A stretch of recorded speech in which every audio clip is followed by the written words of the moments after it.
Jungtiniai Arabų Emiratai ką tik paskelbė apie pasitraukimą iš OPEC, tuo metu, kai dėrybos tarp Jungtinių valstijų ir Irano yra įstrigusios. Tai triuškinanti pergalė Donaldui Trumpui.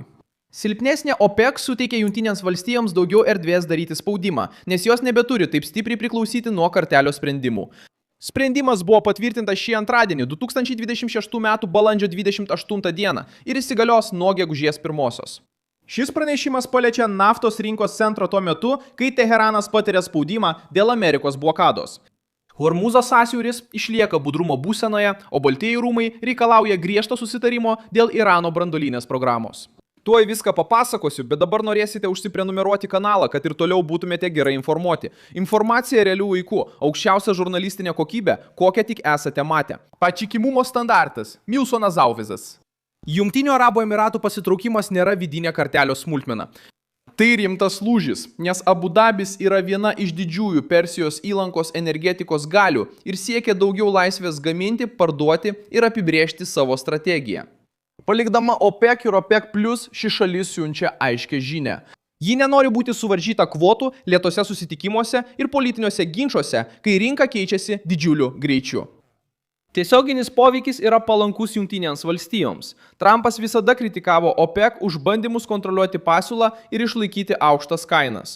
Dabar pačiame krizės su Iranu įkarštyje stiprus naftos gamintojas palieka grupę. Tai sumažina kartelio sanglaudą, susilpina vienybės tarp eksportuotojų įvaizdį ir sukuria erdvę daugiau naftos gamybai už tradicinių apribojimų ribų. Vašingtonui tai yra strateginė pergalė, nes blokas, kuris padėjo konkurentams išlaikyti įtaką, ką tik patyrė akivaizdų skilimą. Iranui tai dar skaudesnis smūgis.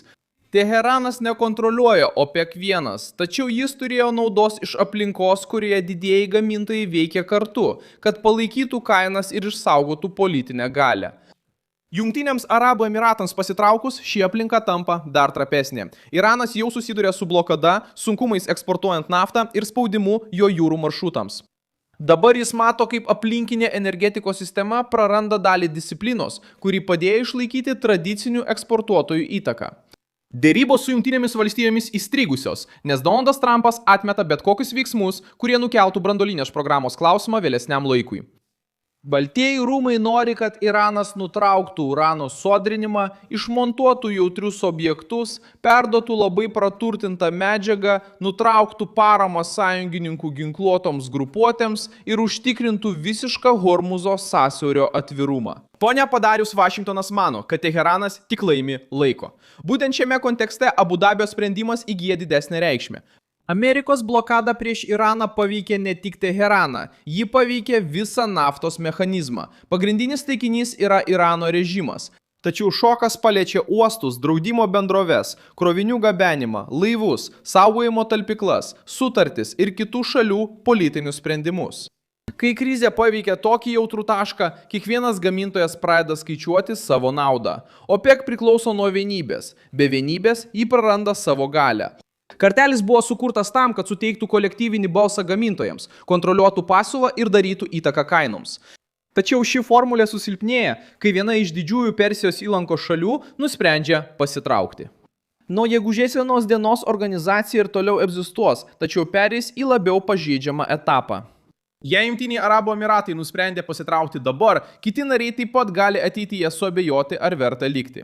Saudo Arabija taip pat jaučia poveikį, nes Rijadas yra pagrindinė OPEC praktinė jėga ir visada naudoja šią grupę kaip Emiratų pasitraukimas nereiškia atviro konflikto tarp kaimynų, bet rodo, kad Saudo Arabijos lyderystė jau nebesustabdo nepriklausomų veiksmų Persijos įlankoje. Abu Dabis nusprendė, kad likimas OPEC gretose galėtų apriboti jų atsaką krizės metu. Donaldo Trumpo nuomonė viskas aišku. Maksimali spaudimo kampanija prieš Iraną pradeda duoti rezultatų ir už pradinio tikslo ribų. Blokada spaudžia Teheraną, bet taip pat verčia rinką persitvarkyti. Emiratų pasitraukimas laikomas įrodymu, kad sena sistema neveikia. Silpnesnė OPEC suteikia Jungtinėms valstijoms daugiau erdvės daryti spaudimą, ne taip stipriai priklausant nuo kartelio sprendimų. Hormūzas išlieka jautriausiu šio konflikto tašku. Per šį sąsiaurį keliauja dideli kiekiai naftos, suskystintų gamtinių dujų ir krovinių susijusių su trąšų gamyba. Tačiau pagrindinis klausimas nėra tas, kad Iranas valdo pasaulį. Svarbiausia yra tai, kad žiauri Jungtinių valstijų blokada paveikia tokį strategiškai svarbų regioną, kad sutrikdo visą sistemą. Iranas yra pagrindinis taikinys. OPEC kenčia kaip šalutinis poveikis, o Emiratai pasinaudoja krize, kad galėtų veikti anksčiau už kitus. Abu Dabio sprendimas turi savo logiką. Šalis nori išlaikyti savo stabilumo įvaizdį, pritraukti investicijų ir padidinti savo gamybos apimtis. Užuot likę pririšti prie sunkios organizacijos, Emiratai renkasi autonomiją. Naftos krizės metu autonomija reiškia galią. Tas, kuris gali greitai priimti sprendimus, gali geriau dėrėtis, geriau parduoti ir geriau apsisaugoti. Emiratų pasitraukimas gali padidinti nepastovumą trumpuoju laikotarpiu, nes investuotojai pradeda svarstyti, ar vyks kova dėl rinkos dalies, ar ateityje bus didesnė pasiūla ar spaudimas kainoms. Tačiau iš geopolitinės perspektyvos šis žingsnis labiau silpnina Iraną nei Jungtines valstijas. Vašingtonas gauna silpnesnį kartelį.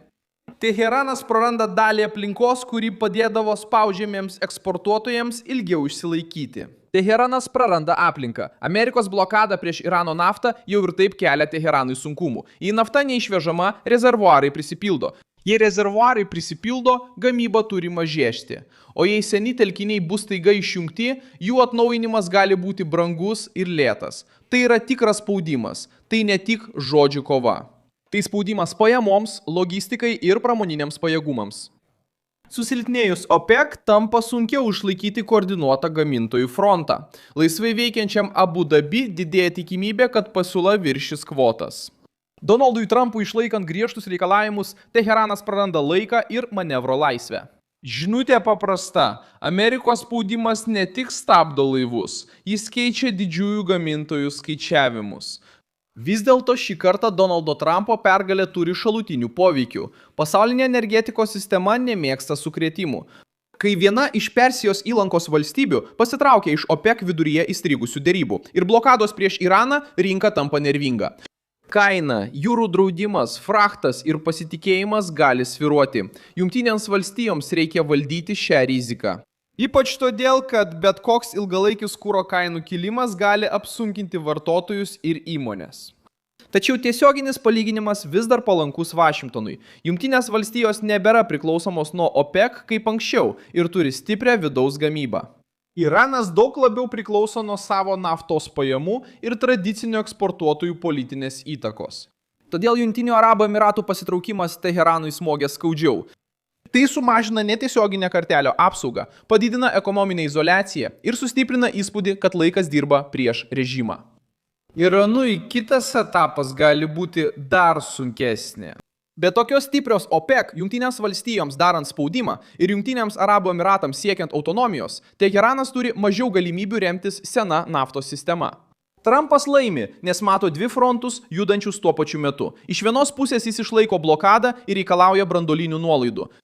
Iš kitos pusės jis stebi, kaip OPEC praranda įtaką, nereikėdamas imtis naujų tiesioginių veiksmų prieš kartelį. Pergalė slypi ne tik spaudžiant Iraną. Jis slypi tame, kad mato, kaip aplinka aplink Teheraną ima byrėti. Galiausiai pokytis yra tiesioginis. Jungtiniai Arabų Emiratai palieka OPEC. Tai Trumpui yra didelė pergalė. Abu Dabis įgyja laisvę, OPEC praranda įtaką, o Iranas mato, kaip mažėja apsauga, kuri dar buvo likusi naftos rinkoje.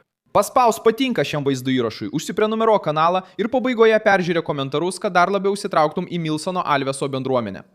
Gyvas.